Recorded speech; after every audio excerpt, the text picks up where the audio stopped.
Graça e paz, meus amados. Está no ar o Tens um Minuto. E deixa eu te convidar para uma reflexão. Você já ouviu por aí falar, ou alguns grupos se pronunciarem, dizendo que a Bíblia ela é machista, que a Bíblia fomenta a desigualdade entre o homem e a mulher, que a Bíblia incentiva a opressão por parte do homem à mulher?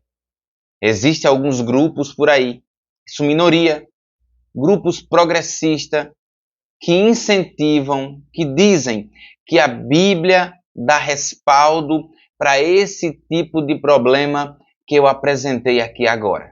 No entanto, esta presente aula tem por objetivo te apresentar, à luz da Bíblia Sagrada, que tudo isso são inverdades, são mentiras de Satanás para tentar destruir os fundamentos da palavra de Deus. É por isso que eu quero te apresentar a nossa 7ª lição, que tem por título A Desconstrução da Feminilidade Bíblica.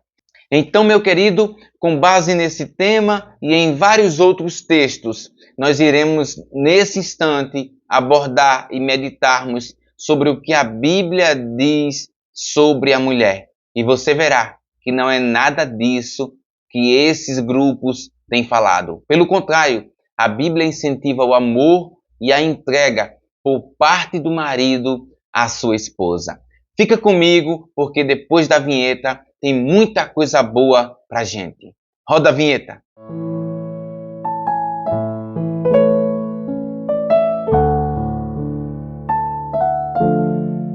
Meu amado irmão e minha amada irmã, seja muito bem-vindo mais uma vez ao nosso canal Tens um Minuto. Você sabe, aqui é o canal que fala sobre escola bíblica dominical, especificamente sobre a aula de adulto, a lição de adulto. Como eu tinha falado anteriormente, estamos na nossa 7ª lição. E já a priori eu quero te pedir, deixa teu like, compartilha, comenta esse vídeo para que mais pessoas venham conhecer o nosso canal e também esse conteúdo. Meu querido, esse tema é um tema muito relevante, pois nós vemos o feminismo, que é contrário à palavra de Deus, atacando a feminilidade com base na Bíblia Sagrada. É por isso que eu te digo, deixa teu like, compartilha e comenta, porque esse vídeo vai ter muita coisa boa para você. Se você é novo no nosso canal, se inscreva, ative o sininho para você receber as notificações. Eu quero ler já, sem mais delonga, o nosso textuário e a nossa verdade prática, que irá fundamentar a nossa lição. O nosso textuário se encontra lá em Provérbios, capítulo 31 e o versículo de número 30. Acompanhe comigo esses textos na tela. Enganosa é a graça e vaidade a formosura, mas a mulher que teme ao Senhor, essa será louvada. A nossa verdade prática nos diz: a mulher foi criada para cooperar com o homem. Deus lhe confiou a dádiva da maternidade e função de ser esposa auxiliadora. Com isso, eu quero ler também com você a nossa leitura bíblica em classe, que se encontra no livro de Provérbios, no capítulo 31, do versículo 10 ao versículo de número 31. Será uma leitura bem extensa, mas eu te convido mais uma vez a você acompanhar na tela esses textos, pois estes versículos aqui nos ajudará a entender melhor essa lição. Amém? Assim leia comigo. Mulher virtuosa, quem a achará? O seu valor muito excede o de rubins. O coração do seu marido está nela, confiado, e a ela nenhuma fazenda faltará. Ela lhe faz bem e não mal, todos os dias da sua vida. Busca lã e linho e trabalha de boa vontade com as suas mãos. É como o navio mercante, de longe traz o seu pão. Ainda de noite se levanta e dá mantimento à sua casa e a tarefa às suas servas. Examina uma herdade e adquire-a. Planta uma vinha com o fruto de suas mãos. cinge os lombos de força e fortalece os braços. Prova e vê que é boa sua mercadoria, e a sua lâmpada não se apaga de noite. Estende as mãos ao fuso, e as palmas das suas mãos pegam na roca. Abre a mão ao aflito, e ao necessitado estende as mãos. Não temerá por causa da neve, porque toda a sua casa anda forrada de roupa dobrada. Faz para si tapeçaria de linho fino, e de púrpura é a sua veste. Conhece-se o seu marido nas portas, quando se assenta com os anciãos da terra. Faz panos de linho fino e vende-os, e dá cintas aos mercadores. A força e a glória são as suas vestes, e ri-se do dia futuro. Abre a boca com sabedoria, e a lei da beneficência está na sua língua. Olha pelo governo de sua casa, e não come o pão da preguiça. Levanta-se seus filhos, e chamam-na bem-aventurada, como também seu marido, que a louva, dizendo: muitas filhas agiram virtuosamente, mas tu a todas és superior. Enganosa é a graça e vaidade a formosura, mas a mulher que teme ao Senhor, essa será louvada. Dá-lhe do fruto das suas mãos e louve-na nas portas as suas obras.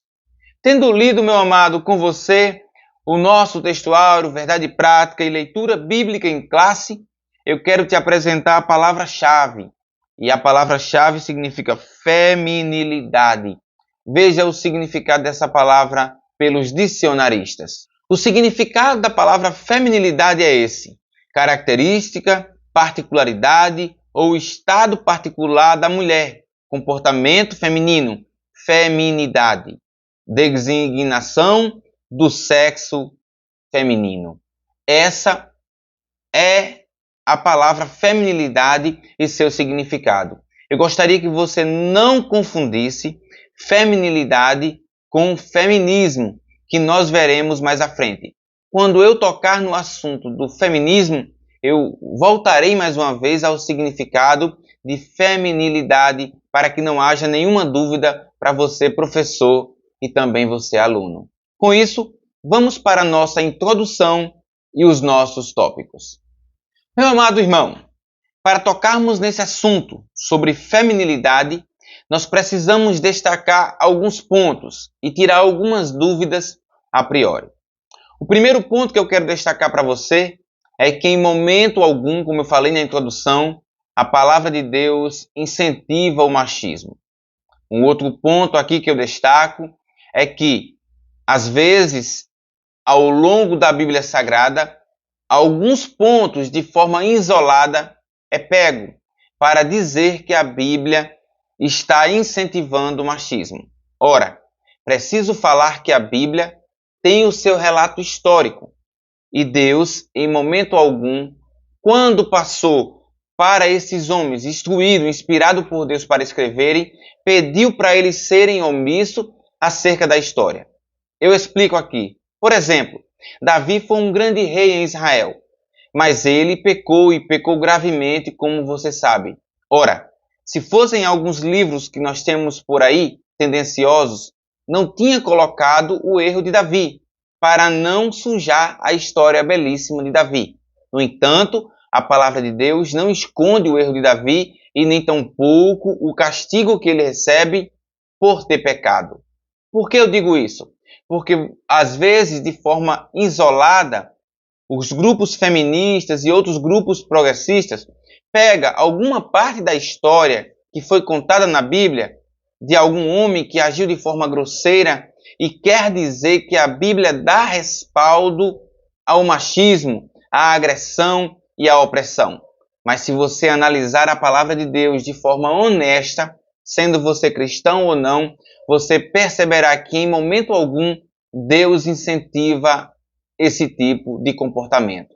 Pelo contrário, você verá aqui que Deus incentiva que o homem, ele trate a sua esposa com respeito, com carinho e que tenha o mesmo amor que Cristo teve pela igreja, ou seja, um amor sacrificial. Isso sim é o que a Bíblia incentiva. Então, esses pontos aqui precisam ser destacados antes de tocarmos nesse assunto.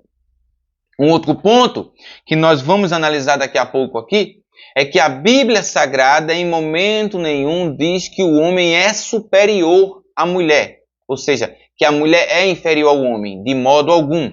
Você verá à luz da Bíblia Sagrada que ambos têm o mesmo valor para Deus, porém com atribuições e responsabilidades diferentes.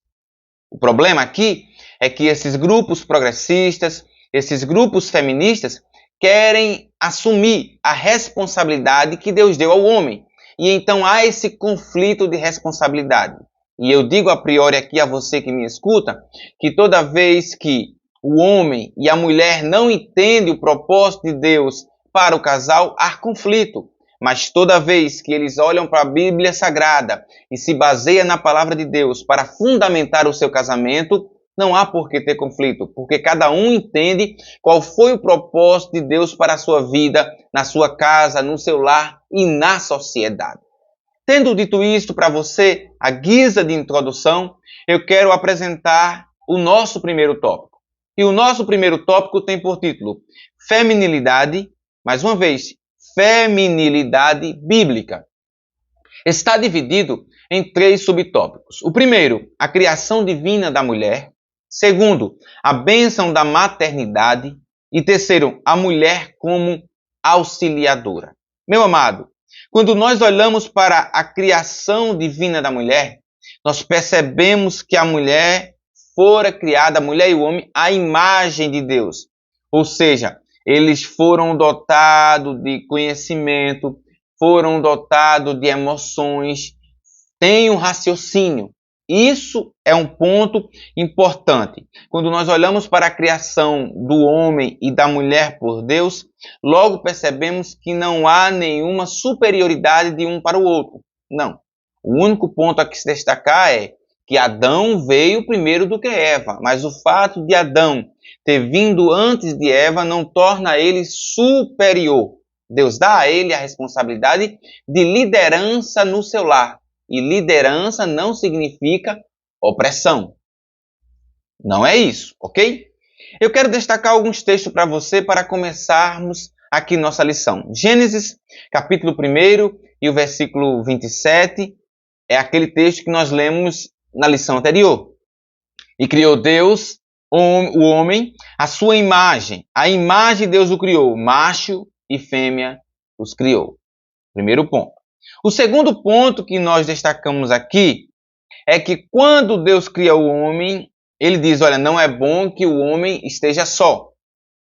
O texto lá em Gênesis capítulo 2 e o versículo 18 diz, e disse o Senhor Deus, não é bom que o homem esteja só.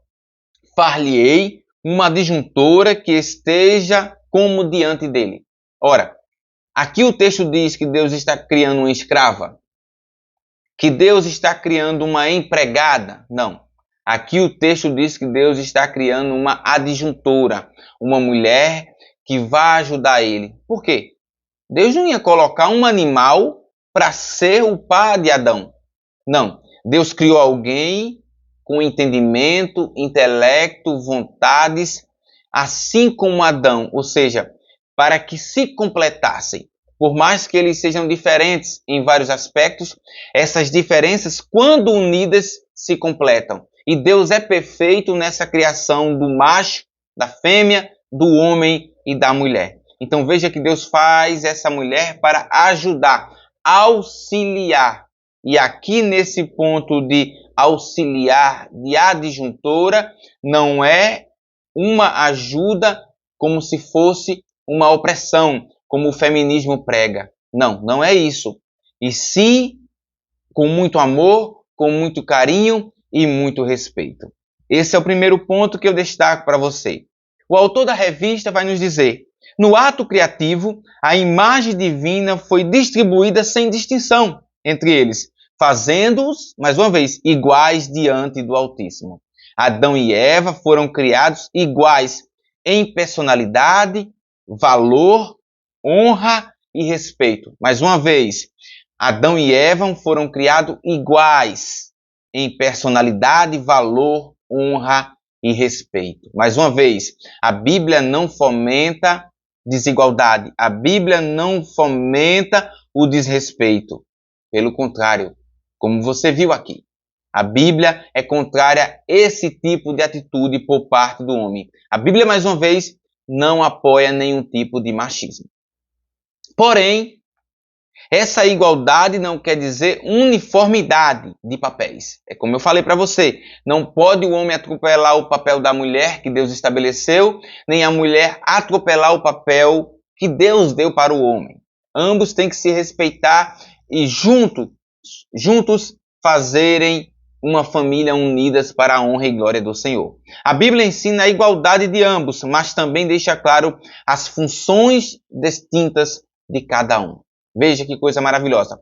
No primeiro subtópico desse tópico, nós entendemos que Deus fez eles iguais, que não há diferença, um não é melhor do que o outro, que foram dotados de personalidades, valor, honra e respeito. O segundo ponto que nós destacamos é o seguinte, é a bênção da maternidade. Deus disse, olha, frutificai e multiplicai-vos e enchei a terra. E eu te pergunto, Adão poderia fazer isso só? Não.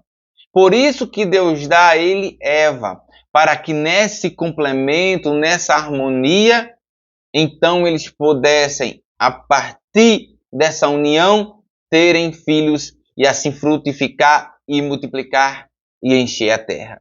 Obviamente, uma tarefa impossível, o autor diz, a Adão sozinho. Assim, a mulher foi criada com a bênção da maternidade e com a função de ser esposa e mãe. E eu abro aqui um parêntese muito grande.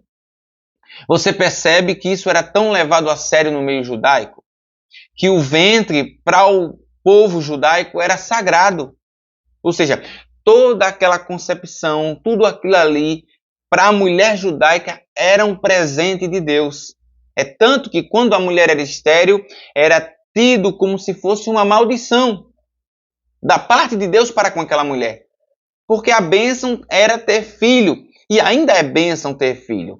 Por mais que ao longo dos anos venha se construindo uma sociedade que tem desprezado a maternidade, a família patriarcal, isso não é o que Deus diz. Isso não é o que a palavra de Deus nos ensina. Porque a palavra de Deus permanece para sempre. Então, o modelo patriarcal, e quando eu falo de modelo patriarcal, eu não estou falando de um modelo opressor, como muitos ensinam aí. É tanto que quando se fala na ideia modelo patriarcal, a turma vem logo com a ideia, é opressão, é prisão, é desrespeito. Não é isso.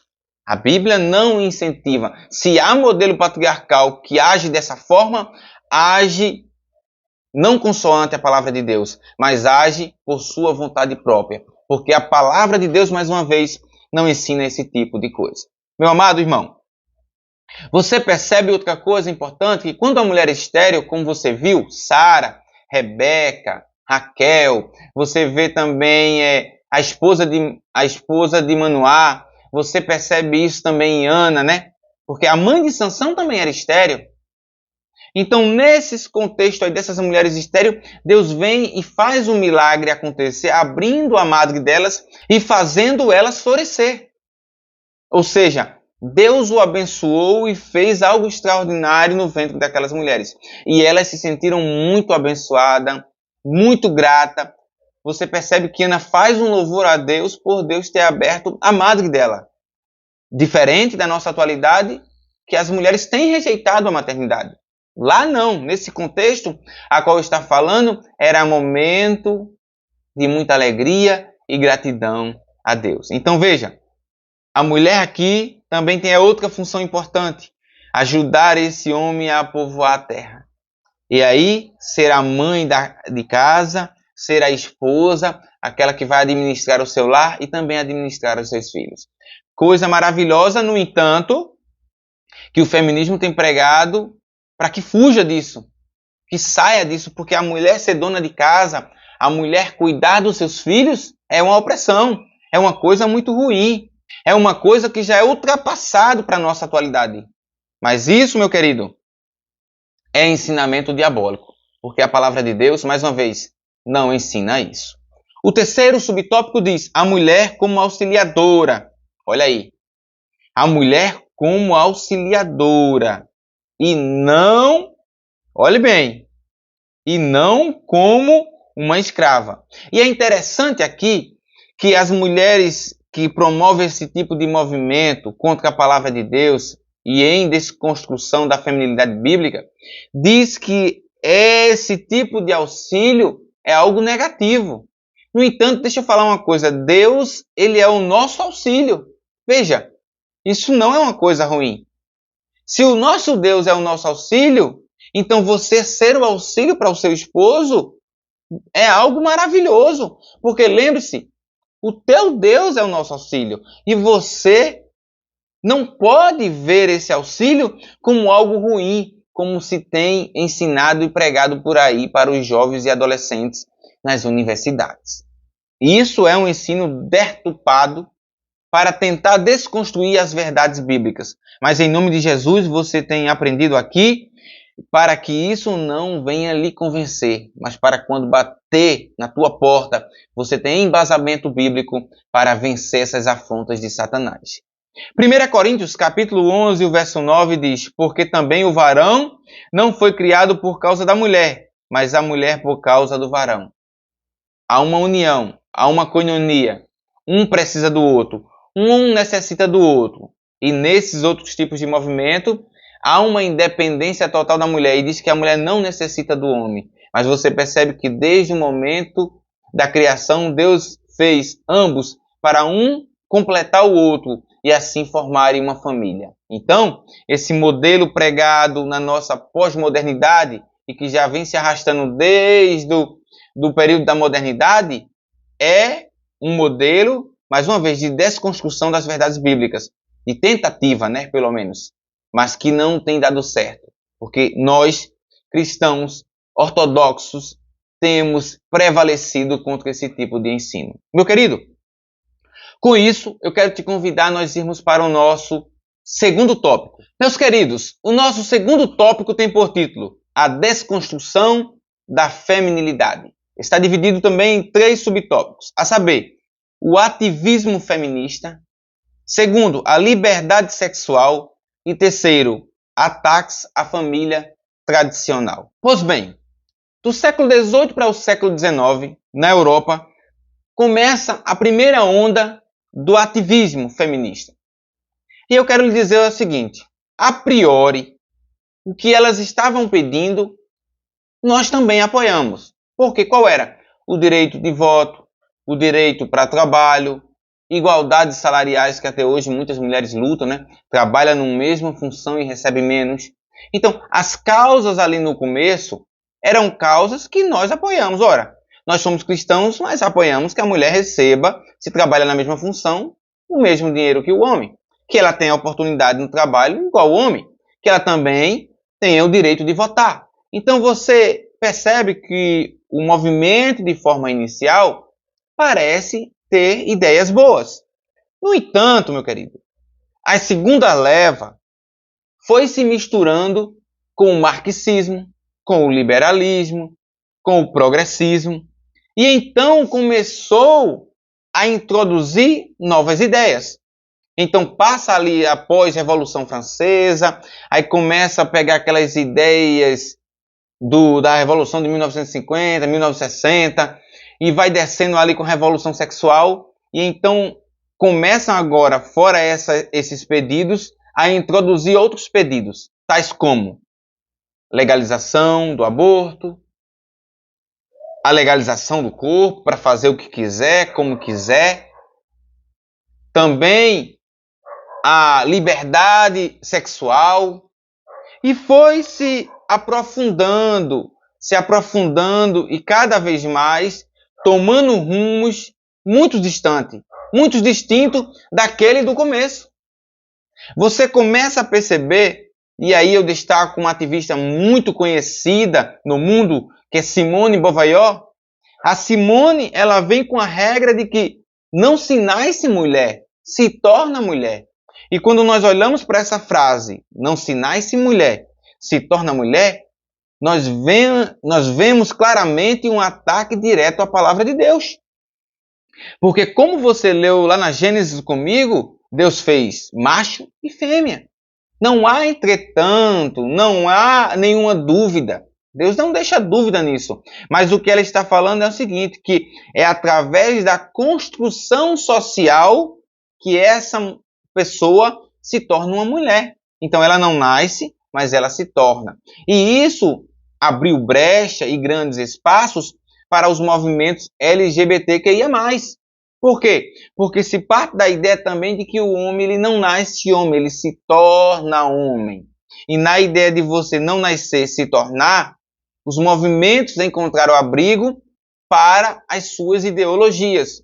Mais à frente, em 2011, na Universidade de Toronto, foi então introduzido aquele slogan que eu já falei bastante aqui: meu corpo, minhas regras. E não só eles, mas se você olhar para Foucault, Foucault era um homem que incentivava bastante a sexualidade, mais uma vez sem compromisso. Porque quando nós falamos aqui à luz da Bíblia Sagrada do relacionamento, nós estamos falando de um relacionamento entre um homem e uma mulher. E não de forma deliberada, com quantos quiserem, onde quiser, sem que haja nenhum controle, nenhuma moral e nenhuma ética ali é respeitada. Pelo contrário, é o que eu quiser, o corpo é meu. Você percebe que ao longo dos anos, através da incentivação da filosofia, de vários ativistas, como eu falei aqui, Simone, não só Simone, mas tantos outros, também como eu falei, o Foucault, que foi um grande responsável, você começa a verificar, a analisar comigo, que esses movimentos, na verdade, eles não só solicitavam, pediam a liberação de tudo isso que eu apresentei aqui, como também atacava diretamente a Bíblia Sagrada. Ou seja, eu estou pedindo, mas estou atacando, né? Eu quero a liberação do aborto, mas ora, para pedir a liberação do aborto, eu tenho que ser contra o que está na palavra de Deus, porque a palavra de Deus não apoia o aborto. Ora, eu sou a favor da liberação do corpo para fazer o que quiser, mas para eu ser a favor da liberação do corpo, eu tenho que ser contra a palavra de Deus, porque um não tem nenhuma concordância com o outro. Então você percebe que esses movimentos, eles começam a criar ideias para desconstruir a palavra de Deus. E não só isso, viu? Tentar uma palavra que a gente tem usado aqui, ressignificar. Ora, se eu não consigo tal coisa, então vamos mudar o significado da palavra. Vamos dar outro significado para ele, porque esse significado não cabe mais para ele na nossa atualidade. Aí é ressignificar, atualizar a palavra de Deus. O mais terrível disso tudo é que aquilo que era só lá fora entrou dentro das igrejas. E muitas igrejas têm aberto a porta para esse tipo de atitude feminista. E nessas atitudes, então, a mulher vê esse texto bíblico que fala de adjuntora, de companheira, como uma coisa opressora e não quer mais viver sobre a liderança do seu esposo. Mais uma vez, não estamos falando de uma liderança machista, não estamos falando de uma liderança opressora. Estamos falando de uma liderança por parte do homem com muito amor, carinho e respeito à sua esposa. Outro ponto que eu destaco desse ativismo é que eles dizem, o feminismo diz que esses movimentos todos é para contribuir para o empoderamento da mulher. Aí eu te pergunto, isso é empoderamento ou escravidão? Você quer ver empoderamento? Empoderamento é o texto que nós lemos, Provérbios, capítulo 31, do versículo 10 ao 31. Isso sim é o empoderamento da mulher à luz da Bíblia Sagrada. Esse sim é o tipo de empoderamento que a Bíblia relata e que Deus aceita. Essa sim é uma mulher sábia. Meu amado, o nosso segundo subtópico fala sobre a liberdade sexual. E aqui vale destacar uma coisa. A Bíblia se refere ao sexo como algo prazeroso entre o homem e sua mulher, nos limites do casamento. Mais uma vez, nos limites do casamento. Aqui não está falando de extraconjugal, de antes do casamento. Não, não é isso. Eu quero destacar para você Provérbios, capítulo 5 e o versículo 18 e 19. O texto diz: seja bendito o teu manancial e alegra-te com a mulher da tua mocidade. Veja, não é a mulher dos outros, não é com a que não é tua, é com a mulher da tua mocidade. Esse é o ponto que nós destacamos. Por quê? Porque essa liberdade, ela quer o quê? Ela quer incentivar a fornicação, o adultério, a prostituição.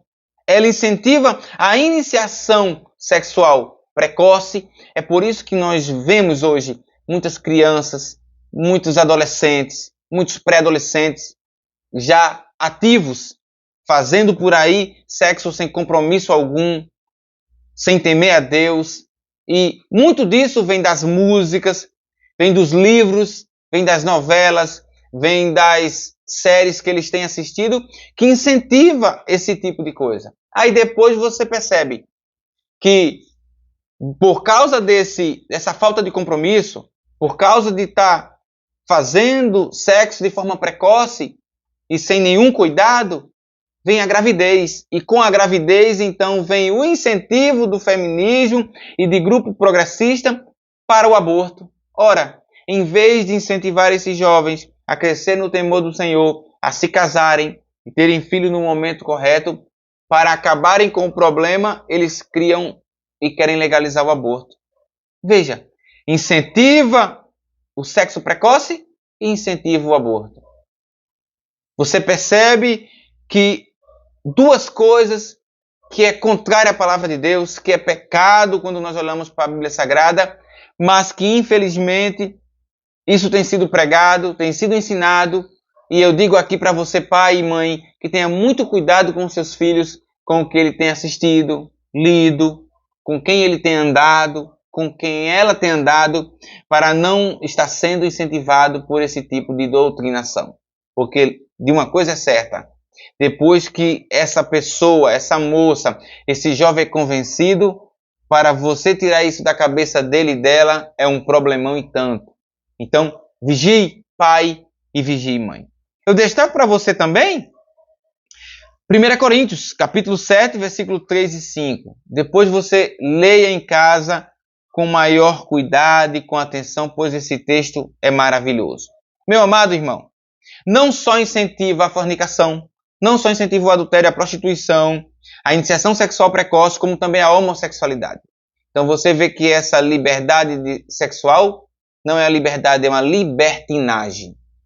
Liberdade é quando o homem e a mulher se casam dentro dos parâmetros que Deus estabeleceu. E essa liberdade desse casal é uma liberdade que olha para a palavra de Deus, para a luz da Bíblia Sagrada, e não para fazer o que bem quiser, como ensina esse tipo de movimento. Então, tendo falado para você sobre o ativismo feminista, a liberdade sexual, eu falo para você agora do terceiro subtópico. O subtópico é o ataque à família tradicional.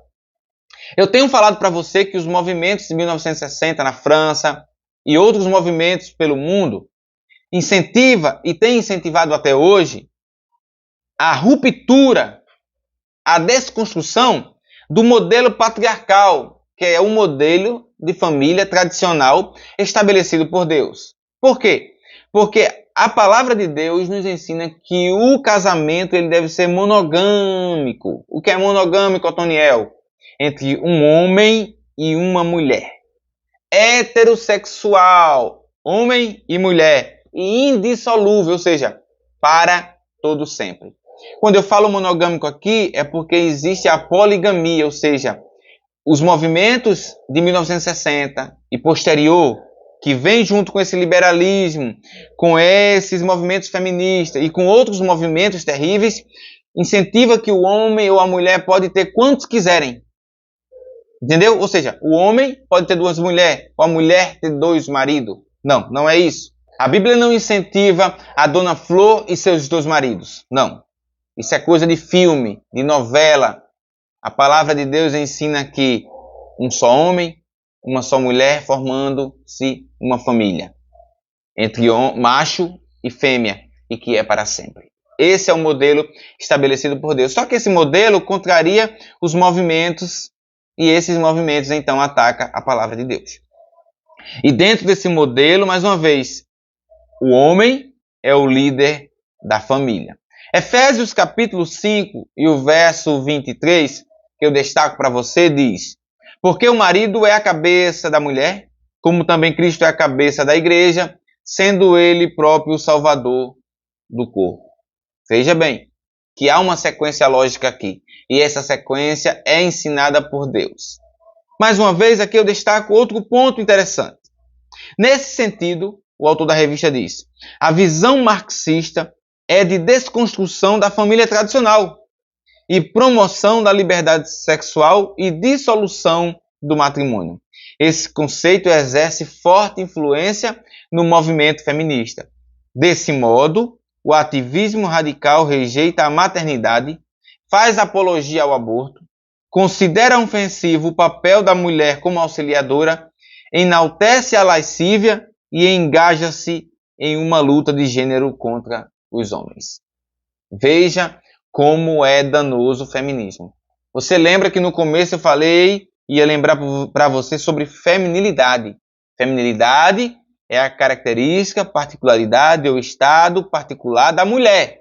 Comportamento feminino. Não é isso que a Bíblia Sagrada é contra.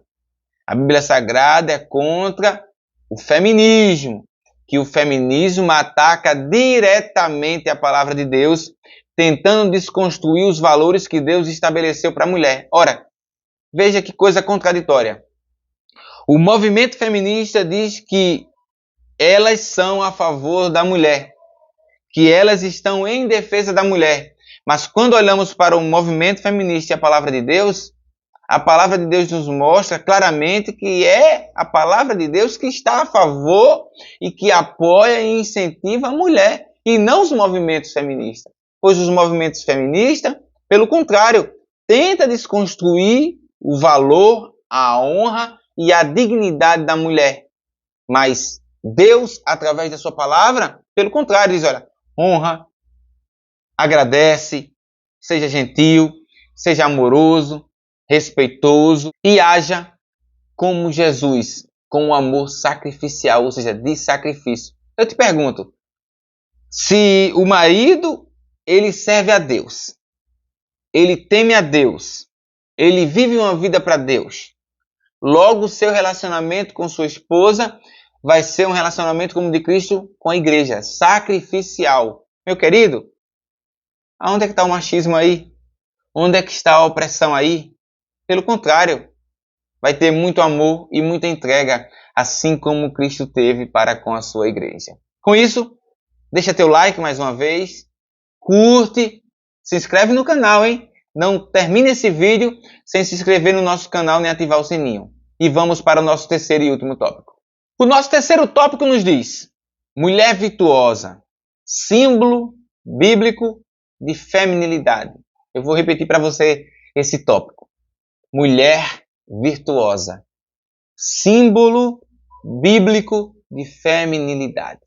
Pois bem, o primeiro subtópico diz modelo de esposa fiel.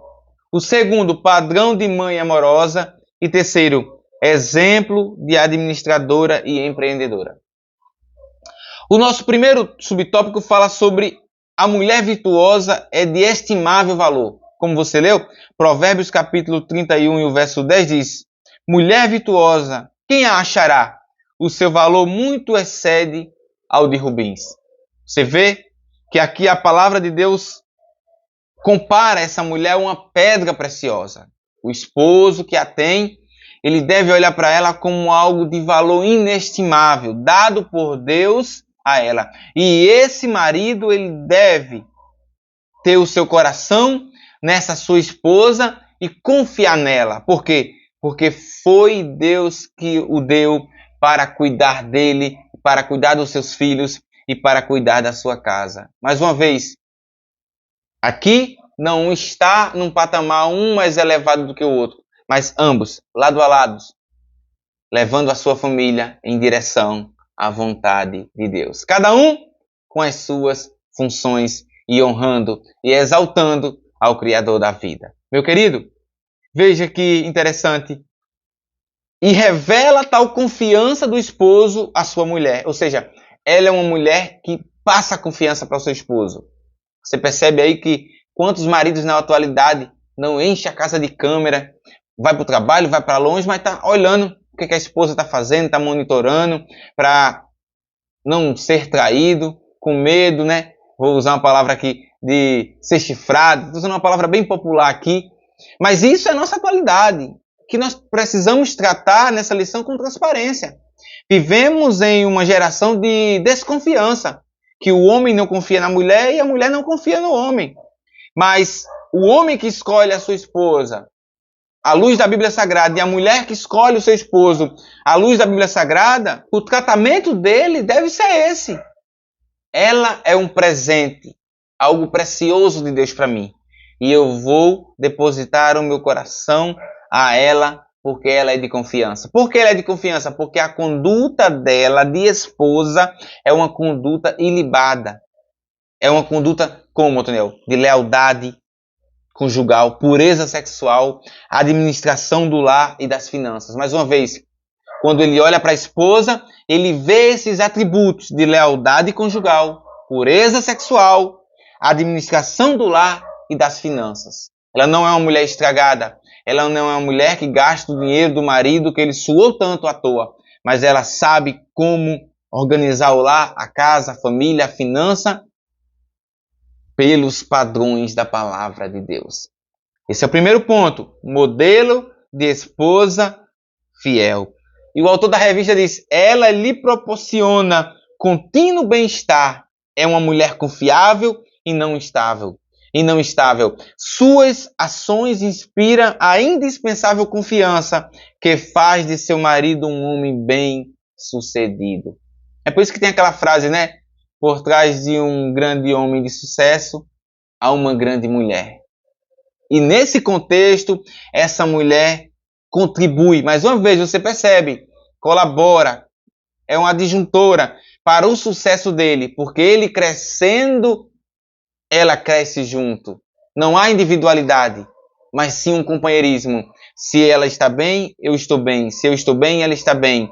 Se estamos bem financeiramente, ambos estão bem, a família está bem. O segundo é padrão de mãe amorosa.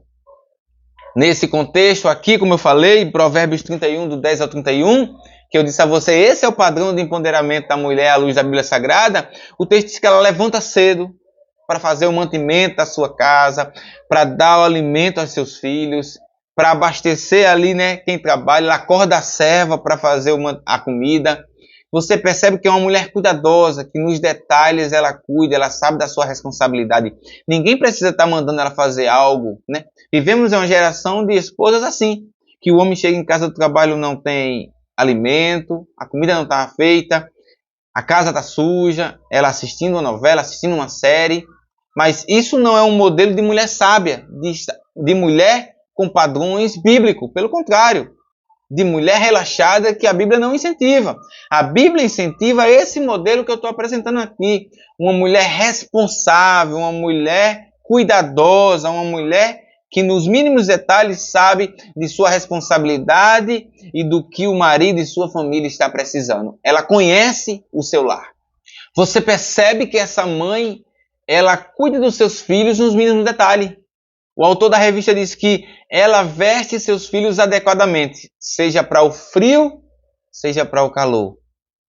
Não receia a neve por seus familiares, pois todos eles vestem agasalhos. Isso está lá em Provérbios, no mesmo texto que nós lemos, capítulo 31 e o verso 21. É como eu falei, mais uma vez, o empoderamento da mulher que está baseada na Bíblia Sagrada, a feminilidade bíblica tem como base esse Provérbios 31, do 10 ao 31. É uma mulher protetora, cuidadosa. E mais, antecipa-se às dificuldades domésticas. Não come o pão da preguiça, como eu falei, da mulher preguiçosa. Os filhos reconhecem seu incalculável valor e a elogia agradecem e retribuem o amor recebido dessa ditosa mãe. Veja, você percebe que há uma harmonia nesse lar. Harmonia, né? Por parte do esposo, por parte dos filhos, por parte dessa mulher. Por quê? Porque cada um entendeu qual é a sua responsabilidade, da qual Deus deu para dentro da família. Mais uma vez, o conflito acontece quando o marido quer atropelar a responsabilidade da mulher e quando a mulher quer atropelar a responsabilidade do marido. Mas quando eles reconhecem à luz da Bíblia Sagrada qual é a sua função e que um não é mais importante ou menos importante para Deus, mas todos têm igual valor. Então essa família é uma família bem sucedida e bem estabelecida. Por último, exemplo de administradora e empreendedora. Aí eu te pergunto uma coisa. Otoniel, a mulher ela é dona de casa. Nós estudamos até agora que ela tem a responsabilidade de procriar, de cuidar dos seus filhos, de cuidar do seu marido, de não deixar faltar o alimento, né, cozido ali porque ele está trabalhando para trazer para dentro de casa. Nós também percebemos que ela deve cuidar adequadamente dos seus filhos, mas ela não pode trabalhar, ela não pode ter um negócio? Pode sim. Quantas mulheres nós não conhecemos, seja ela cristã ou não, que são empreendedoras, são mulheres ricas, são mulheres bem-sucedidas.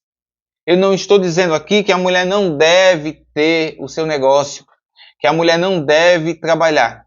Ela não pode colocar o trabalho, ela não pode colocar o seu negócio acima das atribuições que Deus lhe deu. Isso não. Ela tem que entender o que é mais valioso, precioso, o que é prioridade. Tendo o que Deus deu a ela por prioridade, nos demais tempos vagos dela, ela pode sim, como aqui o autor ressalta bem, ser uma boa administradora e também empreendedora. Não só do seu lar, como também do seu negócio. Ok? Que isso fique bem claro, porque muitos podem ver esse texto e dizer assim, isso é um modelo de opressão. Até agora está tudo bem, o homem é legal com ela, não oprime ela, não bate nela, mas não deixa ela ter um negócio. Isso é uma opressão, poderiam dizer isso muito bem. Mas aqui eu estou deixando claro, a mulher pode ter sim o seu negócio, mas ela não pode ter em detrimento das coisas que é primazia que Deus estabeleceu para a sua vida.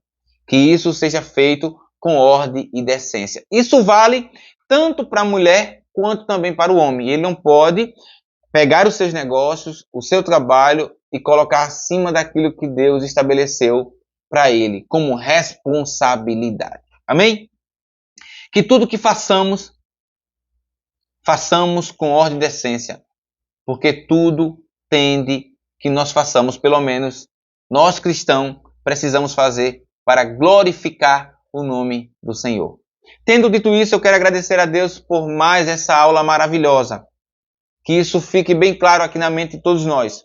A palavra de Deus não incentiva o machismo, não incentiva a agressão, não incentiva a opressão, não. A palavra de Deus incentiva que o homem deve tratar a sua esposa com muito carinho, amor, respeito. E aqui ficou bem claro que não há um maior do que o outro. Não. Todos são iguais perante o Senhor. Porém, cada um com suas responsabilidades. E que o movimento feminista é um ataque direto à palavra de Deus e que tenta desconstruir o que Deus estabeleceu por modelo perfeito para a família aqui na Terra. Que Deus te abençoe e que Deus te ajude. Forte abraço.